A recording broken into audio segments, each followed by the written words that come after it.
Hello viewers, Lakeshore Entertainment na mayambu amukanna taramna okchari. Karigumba achinba khara laibadagi film explanation chang naiba ngamjadre madugi damakta aigi viewers singna warobiroi. Mamangi film Hotel Mumbai gi explanation upload tawjabada moving footage khara haplubana copyright strike thamjalakpadagi handaki explanation asimadi aina supnatagi photo amasung images khaktang hapjarabani madugi damakta aigi nungshiraba viewers singna warobiroi. Aina ngasi explain tawjagadawriba film ase Oscar Award marina leitenglaba adugumba yamna phadaraba amasung motivational oiba film amani. Lobirasi Clint Eastwood ki direction makhada 2004 da release tawkiba movie $1 Million Baby. Hariba film ase yamna wana haujarakpa boxing yamna pamjaba nupi macha amagi punchi warini. Lobirasi $1 Million Baby. Cinema asigi hek horokpada boxing gi ring da boxing gi scene ama utli nupa boxer ani gi marakta yamna akanba lamba panarami ani dugi marakta player amadi Frankie gi oirami. Frankie gi aphawba player adugi mamingna Big Willie korami. Frankie haba misakse aphawba boxing coach amani amasung Big Willie gi manager su oirami. Frankie na Big Willie bu chahi kaya dagi lisang sitna training piduna la ami madugi kanaba Big Willie na chapchana phangami. Numi adugi match adusu Big Willie na thoirami. Match adugi loisalakpada mafam aduda Maggie kauba nupi ama laami amasung mahakna Frankie ga unaba pamami. Maggie na Frankie bu unaraga mahaksu boxing tamba pami amasung mahapusu boxing tambiyu haina haijarami. Adubu Frankie na yakhiramdi. Big Willie na match adu loiraga lakpada lambida misak ama thengnarami. Misak aduna mangonda achouba medal championship yaunabagi damakta hairami. Hariba wafam ado Big Willie na mahaki coach Frankie da tamami. Adubu Frankie na mahakpu haujikti macha match kaya ama sanaraga hena train tawba pamami. Hariba wafam ado Big Willie na yadi yarga thamoi nungnadi yaningamti. Sin amada idi kauba Frankie gi mamanaba ama utli. Hariba mamanaba ase matam amagi aphawba boxer oirami. Adubu khudongthiba amadagi mahaki mamit sokhibadagi mahakna boxing thadoklami.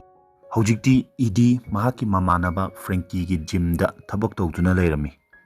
Adubu gym aduna Frankie da thoidokpa senthum gi kanaba kaya piramde. Maram asina idi da su senthum gi awaba thengnarami. Idi na mamanaba Frankie da hairami mafam asida nupi ama boxing tamba lai. Mahakna tamliba boxing ase yamna aranba mawongda tamduna leire. Hairu nupi macha ado Maggie oirami.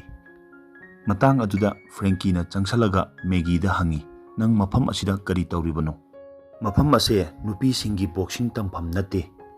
Nupi singi tongan na boxing tampham leibani nang adomda chatlo. Asumna Frankie na Maggie da hairami. Maggie na hairei ay adomda boxing tamgani boss. Frankie na khumai nang aingonda boss korokanu. Ay nangi boss nate. Maggie hariba nupi macha ase yamna lapa apikpa sahar amadagi lakpani. Mahak mafam aduda restaurant amada thabak tawbi. Restaurant aduda mayamna charamba aremba kaya ama mahakna khomjilaga nungdangda chaduna mahak lelammi amasung paisa khara tungsanjarami. Mathangi numitta Maggie amuka hanna lanna boxing practice tawrami. Frankie na mangonda karemnabagi mawongda hairami nang amuk laklabra. Frankie na idi da hairami nupi ase tha phabaga mafam asidagi toanko. Idi na hairei adubu mahakti tha taruki fi hana thidokre. Frankie su paisagi awaba thengnabana wafam adu haidopa ngamlamde. Nungdangda idi na gym adudagi makhol ama tarami. Mahakna yenglubada Maggie athengba phawa boxing practice tawduna leirami. Idi su matam amada boxer ama oiramana mana haijaba khara mahakna Maggie da tambirami. Idina Maggie da hena phajana practice tawba ngamnaba speed bag amsu pibirami. Maggie na idi bu thagatpa phongdoklami. Mathangi numitta Maggie na speed bag tu ka loinana practice tawringaida Frankie na changsalaga mangonda hai masigi speed bag se aigini. Athubada hantoro natragadi mayamna aina nangbu tambibagum khallani. Maduda Maggie na speed bag ado Frankie da hantokhi. Frankie na Maggie gi chahi hanglami. Maggie chahi kuntraga matoi pharami. Frankie'na Maggie-da hairami boxer amakak fully trained oibada chahi 3 changi. Adu phawgi manungda nangdi chahi 35 suragani. Maduda Maggie-na hairami aidi chahi 3 mamangdagi boxing practice tawrai. Frankie-na Maggie-gi matawdo ubada nungaitadana speed bag ado mamonda hantoklami. Somda atopa sin amadana Frankie-gi ariba player oiriba Big Billy na laaga Frankie-bu thadokba pamlami. Mahak anauba coach amasung manager gi makhada thabak toba pamlami. Frankie-na paw adu tabada yamna ngaklami amasung thawai nungairamde. Maramdi Frankie-na Big Billy-bu chahi 9 dagi training piduna laambani. Aduga hojik paisa talamdai mikup asida mahakna Frankie-bu thadolaga chatlami. Hojikti mahakki gym do natana paisa tanaba lambi amata leramde. Somda Maggie di noma gi practice henkatlami mahakki practice ta lepa leramde. Amasung mahakna paisa tungsanjaraga speed bag amasu leijarami. Asumna tapna chahi ama haurami. Frankie-na Big Billy-bu tongan match ta mai pakpa urami. Nongma Frankie-na mahaki mamanaba idi unaba laami. Makhoi ani phaminaraga makhoi ani na ngalingai matamda boxing sanarambado ningsingnei. Makhoi ani asumna wari sanaringaida gymda amuka na khonjel khara tarai. Idi Maggie ni haiba khanglammi. Idina Frankie-da hairami ngasi Maggie-gi mapok numitni. Frankie-na Maggie manakta changsalaga o ngasi nang chahi 38 suraba. Handakti Maggie-na Frankie-da sauduna khumlammi. Aigi inaunupa hojik jail manungda lei. Imasu yamna kana nari. Aduga inaunupisu tongana lei. Aduga ai isa chahi 19 dagi migi lukhak chagum senglaga lelakpase ai yamna ware. Aduga mafam asida aina chada thaktana speed bag ama leijaraga mafam asida ithantana boxing practice tawjarai. Maduda Frankie-na hai phare ai nangi afaba coach ama pibirage. Maggie-na khumi ai adom natana kanamta coach oiba pamde. Maramdi ai thajaba ama lei adomna aibu boxing tambiragadi ai soidana champion oigani. Maduda Frankie-na hairai phare adudi aina haiba khudimak nang inba tabani. Wafam adu tabada Maggie asukimatik haraurami. Asumna Frankie-na Maggie-bu tambiba horami. Ahanbada Frankie-na Maggie-bu magi tongan ba khongi step kaya ama taklami. Maramdi mana punching tawba matamda khongi step kaya ama sijanramde. Hojikti Maggie-gi pamjaba coach su phange amasung Frankie-gi su mahaki anauba satra phange. Maggie hojikti mafam khudimakta practice tawba horami. Aduga mahak yamna thuna haikirami. Hojikti Maggie-na khaurangna ngairamba numit ado lakle. Frankie-na Maggie-gi damakta anauba manager ama khalami. Adubu Maggie yamna thawai nungairamde. Mahakna Frankie-bu mahaki manager su oiba pamlami. Adubu Maggie-na Frankie-na haiba wa khuding yagani haiba wafam ama thamlambana upai amata leramde. Hojik Maggie-gi ahanba fight horami. Mahak match ado tapna porami. Round ado loijingaida mahakna mahaki anauba manager aduda advice khara pinaba hairami.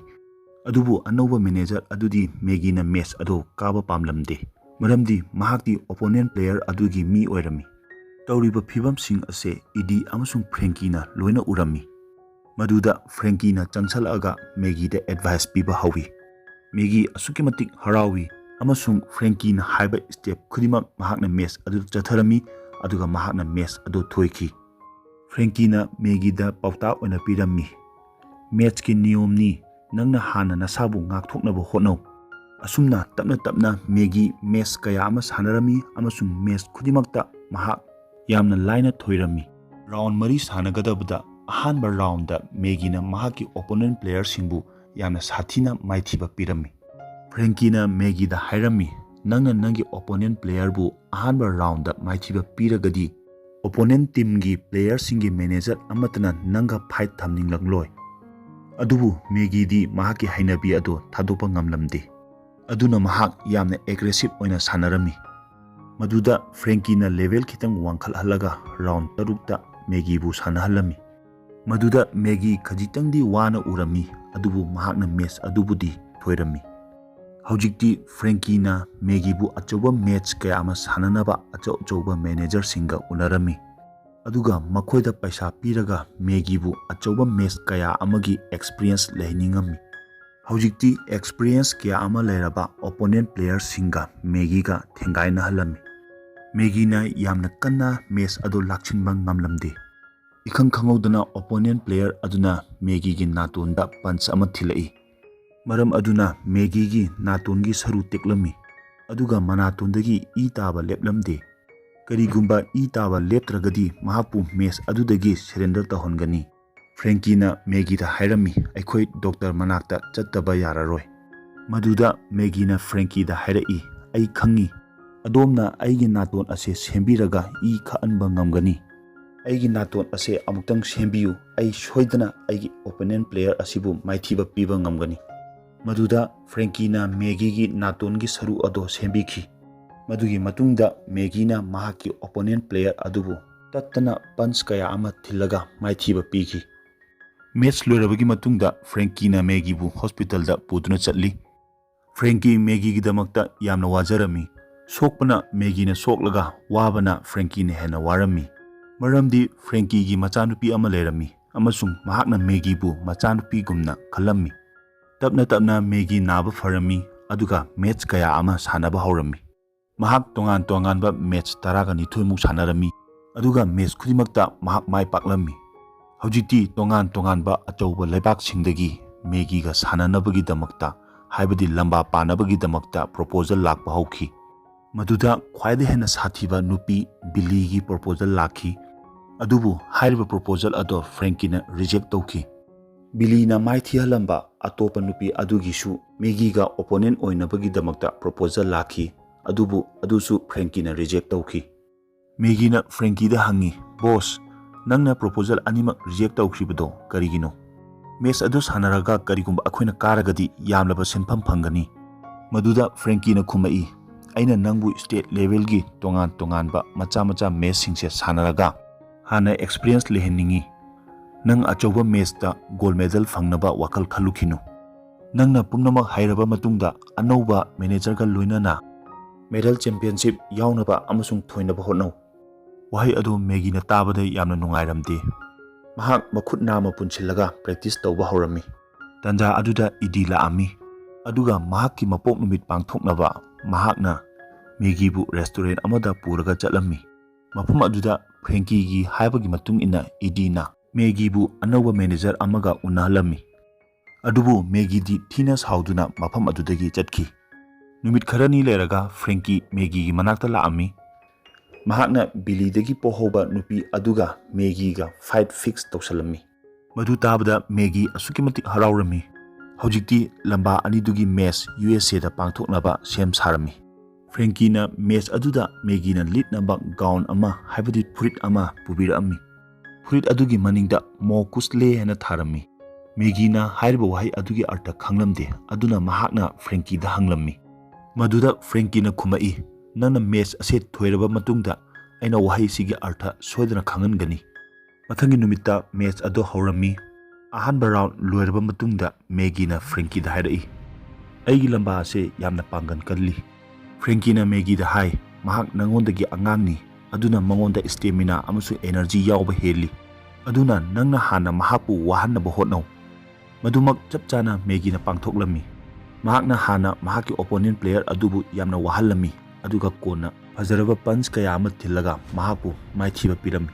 Hojikti Maggie tongan-tonganba country da chatlaga aphawba player kaya amaga lamba parami. Mahak tapna mayamna sakhangba aphawba boxer haibado oirakhi. Madugi matungda Billy amasung mahaki manager na Frankie-da mahaka fight tawnaba proposal tawrami. Fight adugi mamalna rupa lakh 10 oirami. Frankie-na hoidi hairami adubu mahakna 60% mangonda khairaknaba hairami. Maduda Billy-gi manager na yaningamte. Hojikti Maggie yum anauba amasu leirami aduga mahakna yum ado mahaki mamada khudol oina pirami. Adubu Maggie-gi mamana mangonda yumgi mahutta paisa oina pinaba hairami. Aduga Maggie-bu boxing thadoknabasu hairami. Maduda Maggie yamna saurami aduga mamada yum adugi sodo piramlaga. Nang yum asida laigera natra yongera nangi thokpa taw hairamlaga sauduna chatki. Maggie amsung Frankie lambida halakpada anga macha amaka hui amaga loinana gari amada tongbo urami. Madu ubada mahakna angang oingaigi wari ningsinglami aduga Frankie da wari lirami. Aina angang oingaida aikhoigi yomi kauba hui ama leirami. Mahaki makong nama ma teklami aduga mahak shek tuna chatlami madu ubada ai amasung aigi inaunupi fibam aduda noksanbirami nongmama aikhoi babana tomi adu jungle da puraga hatoklaga mafam aduda phomjanbirami maramdi mahakpu mina noknabiba habase babana pamlamti numit kharani leiraga billy amasung Maggie gi match fix oiki Frankie na Maggie da harami lao flight ki ticket su lakhre maduda Maggie na hai aikhoi flight ki mahutta car do ena chasi Frankie na hairai ai aduk lakpa lamdo car na chatpa ngamloi maduda Maggie na khumlai phare adudi chatpadi aikhoi flight da chatlaga halakpadi car da halaksi wafam adu Frankie na yarami amasung makhoi ani match adugi damakta khongchanki mafam aduda makhoi ani yoksalakhi amasung Billy amasung Maggie gi fight hauki ahanba round phawbadi makhoi ani chap manarami ani shuba round da Billy na cheating tawraga Maggie da punch ama thilammi maduna maram oiraga Maggie gi mit nama ma soklammi aduna Billy gi point ama kaklammi mathangi round da Maggie phajana sanarami amasung mahaki point wangkhalammi break da Frankie na Maggie da hairami nang mahaki kidney mapada hanjin thajinlu maduna maha pangan chondarakani maduda nangna thoyabagi chance yamna wangani mathangi round da Maggie na Billy bu hairiba mapa aduda hanjin thinjalami aduga Billy bu mapangan chondahalami Billy na masa pogadabudo ubada bel hek tabaga Maggie na tung omthokningai da khangaudana punch ama thilaki Maggie gi kok ado khangaudana manak nakna leiba table aduda yamna kana yaisanki aduga mahakna mit panglakpada mahak hospital da leirami Frankie mahaki manakta phamlami aduga mangonda hairai ai nanga loinana leiri Maggie laibak thiba thawdo adudagi mahaki yanglen saru teklami amasung sor honba phawba mahaki mangak samdagi pipe ama thajallaga yamna wana sor holami mahak haugat kangkhat pangamlamde amasung mahagi hakchang pumba mathau tawramde mahak asiba hakchanga chap manana leirami Frankie na tongan doctor kaya ama tanarami adubu upai leramde asumna tha ani haurami Frankie na Maggie bu tatana yengsanbirami amasung mahaki seba tawrami Maggie mafam amada lengdana leibana mahaki hakchang kayada dafam kaya ama leirami konathangda Frankie na Maggie bu garida puraga mahaki saharda halakhi Maggie gi wahai ado chingthung inki madudi chatpada flight ta chatlabasu lakpadadi car laksi mafam asida yawraklaga Frankie na Maggie gi mamada call tawrami amasung Maggie gi hojik oiriba phebam ado taklammi adubu mayum romdagi kana amta laklamde somdadi Maggie na mama bu tattana ngaiduna leirami kharani leiraga Frankie na paw ama khanglai madudi Maggie mama mafam asida lakpa numit humni sure amasung makhoi hotel amada lektuna lei numit kharani leiraga Maggie gi mama Maggie unaba laklammi Maggie na mama bu ubada yamna harawrammi adubu mamadi mahak unaba natte che amada Maggie gi soiloba laambani Maggie na sinaramba yum ado mama na hojik yonba pamlammi aduna mahaki soi ama darka leirami aduna mahaki soi loba laambani adubu Maggie gi khutti kolom paiba ngamlamde mama na Maggie gi chinda kolom aduna thinjallaga nang sign tawgadra amasung tawroidra na hanglammi Maggie tumina leirami madu ubada mama ado mafam adudagi sauduna chatkhi kharani leiraga Maggie gi makhongda su septic oiba henjalai aduna doctor singna mahaki makhong ado kaktaba yaramde madu ubada Frankie yamna mathawai nungairamde Frankie ayamba matamda Maggie gi manakta phamduna lelammi Maggie na Frankie da hairami mo kuslegi artha amtang haibiyu adubu Frankie di wa amata khumlamde tuminna leirami Maggie na Frankie da hairami aikhoigi babana aikhoigi tomi hatkibagumna nangnasu aibu hatokpiyu maramdi ai hojik punchigi nungaiba khuding phangle ningba khudingmak thunge aduna hingbagi thoidokpa artha leitre aina haijariba asimatangdi tawbiyu Frankie na Maggie da hairami nang adumhaina khanganu nongman nungdang ama Frankie na tumlingaida hospital dagi phone lai doctor amana phone da hairai Maggie na masagi yana leiton ado chikthatjare madu tabada Frankie yamna tuna hospital da chatkhi doctor singna mangonda hairai Maggie gi ase yamna takhibna mahak mapangan yamna sole Frankie Maggie-bu ubada mathawai yamna nungairamde amasung jat ki wakhal kaya ama khalammi. Asumna wana hingduna leigadabagi mahutta sibana hena phai khalammi. Nongma nungdang ama Frankie Maggie gi manakta laklaga mahaki manakongda hairammi. Mo kusle haibagi arthadi aigi ichanupi aigi I haibani. Madu tabada Maggie gi mittagi pi tarai. Aroibada Frankie na Maggie da injection ama kapsilammi. Aduga Maggie matam chupagi oiba mit uishanki. Aduga Frankie mapam adudagi chatki. Somda mamanaba idina mahakpu mahaki jimda ngairammi. Adubu Frankie mapam aduda kaidaunungda halakkidi. Matang asida film ase loishanki. Film asigi explanation tawbada kariguma soikiba lankiba yauragasu aigi viewersingna ngakpigani. Karigumba kudungchadaba khara leibadagi aina explanation ase chang naijaba ngamjakhidre madugidamakta mayamna ngakpigani. Video asibu mayamna like, share amasung comment tawbiyu. Aduga aigi channel asibu subscribe tawdabasingnasu subscribe tawsanbiyu. Mathangda asidagi hena nungaiba film amagi explanation puduna lakjage matang sida ngasigidi tension jarage thagatjari.